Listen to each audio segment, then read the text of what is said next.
माता के कटु वचनों से क्षुभित होकर ध्रुव ने घर का त्याग कर दिया। मार्ग में उन्हें देव ऋषि नारद मिले।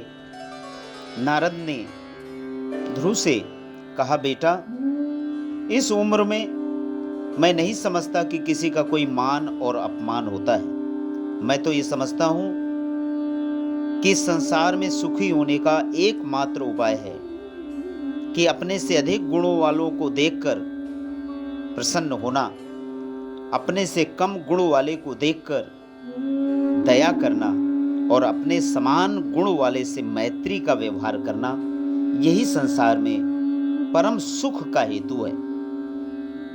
लेकिन ध्रुव के हठ करने पर देव ऋषि नारद उनके गुरु रूप में उन्हें सदुपदेश देते हुए कहते हैं कि बेटा, जो तू पाना चाहता है उसके लिए तो तुझे श्रीहरि का ही यजन करना चाहिए, क्योंकि ऐसा वर देने में मात्र श्रीहरि ही समर्थ हैं।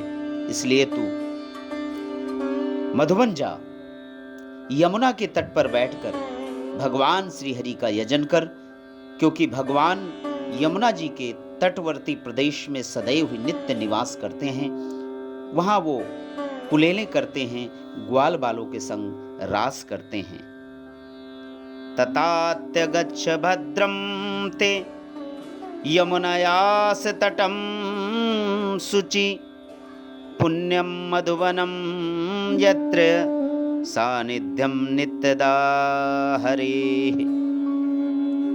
सदैव तू वहाँ भगवान को अपने समीप पाएगा और ओम नमो भगवते वासुदेवाय, ओम नमो नारायणाय का जाप करते हुए तू उनकी प्राप्ति करेगा। बोलो वृंदावन बिहारी लाल की जय।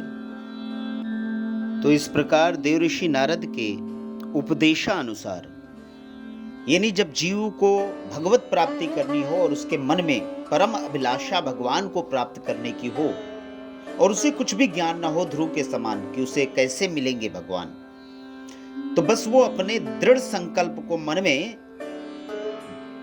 निश्चय करके घर से निकल पड़े, तो दैव की कृपा से, ईश्वर की प्रेरणा से उसे सद्गुरु भी मिल जाएंगे, क्योंकि बिना गुरु के ज्ञान नहीं होता।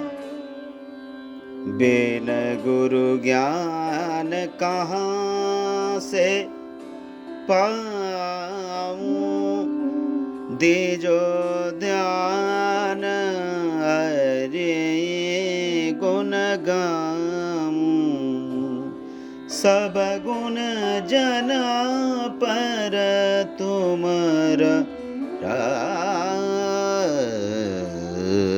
तरबद हरि दर्शन को आज। तो ध्रुव के मन में भगवत प्राप्ति की लालसा की उत्कट कामना दृढ़ मूल निश्चय करके घर से निकल पड़े। तो मार्ग में हरि की प्रेरणा से उन्हें देव ऋषि नारद मिल गए, जो परम गुरु के रूप में उन्हें सदुपदेश कर रहे हैं और कह रहे हैं, बेटा ध्रुव, तुम्हें यमुना तट पर मधुबन में जाकर भगवान की तपस्या करनी चाहिए और सबसे पहले रेचक, पूरक और कुंभक 3 प्रकार के प्राणायाम से धीरे धीरे प्राण, मन और इंद्रियों के दोषों को दूर करना चाहिए। यानी कि भगवत प्राप्ति में सबसे पहला या जो सबसे पहला योग है, सबसे पहली सीढ़ी है, हमें उस पर चलना चाहिए। पहली सीढ़ी कि हमारा प्राण हमारे वश में हो जाए। प्राण सदैव योग से होता है और प्राण के वश में होते ही आपका मन भी वश में हो जाएगा, और जब मन में वश आपके हो जाएगा तो इंद्रियां स्वतः ही आपके वश में हो जाएंगी। हम यही नहीं समझ पाते पूरे जीवन कि हम कैसे तपस्या करें। बच्चे, विद्यार्थी यही नहीं समझ पाते कि हम कैसे पढ़ाई करें, how to success in your life. तो ये सक्सेस का सबसे बड़ा मूल मंत्र श्रीमद् भागवत के आख्यान में ध्रुव का जो सत्संग है देव ऋषि नारद के साथ, वो हमें सुनना चाहिए। तो कह रहे हैं कि प्राण सबसे पहले आपके बस में हो। रेचक के द्वारा प्राणों को, पूरक के द्वारा मन को और कुंभक के द्वारा इंद्रियों के दोषों को दूर करना चाहिए। यानी प्राण, मन और इंद्रियां हमारी वश में हैं, तो जिस भी लक्ष्य पर हम अपना ध्यान केंद्रित करेंगे वो हमें प्राप्त हो जाएगा, चाहे वो पढ़ाई हो, भगवत भजन हो या सांसारिक सुख हो।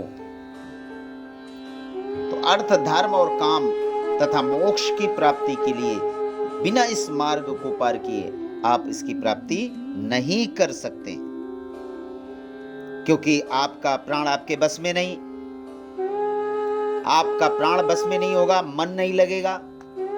आपने कोई चीज ठान लिया करने की, थोड़े दिन के बाद वो छूट जाएगी। मन बस में नहीं होगा, इंद्रियां चलायमान हो जाएंगी।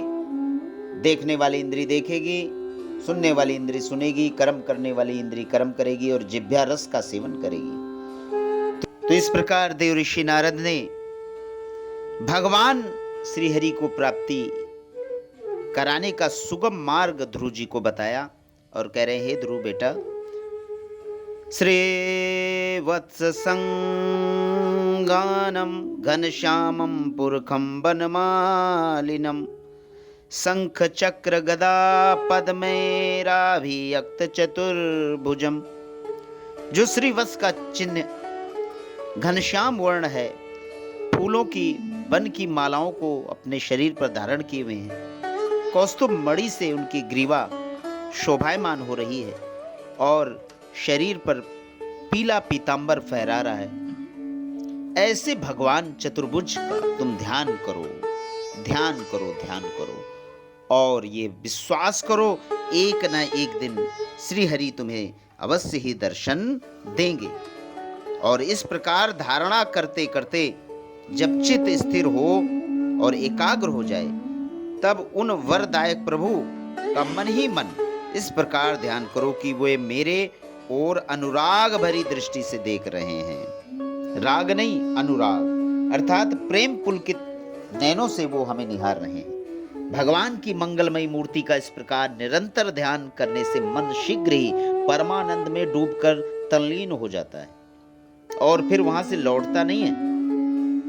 इस ध्यान के साथ जिस परम गुहा मंत्र का जप करना चाहिए वह भी मैं तुम्हें बतलाता हूं। यह सुनकर ध्रुव बड़ा ही प्रसन्न हुआ और देव ऋषि नारद ने कहा, बेटा तुम्हें ज्यादा दिन नहीं, केवल 7 दिन में ही भगवत प्राप्ति हो जाएगी।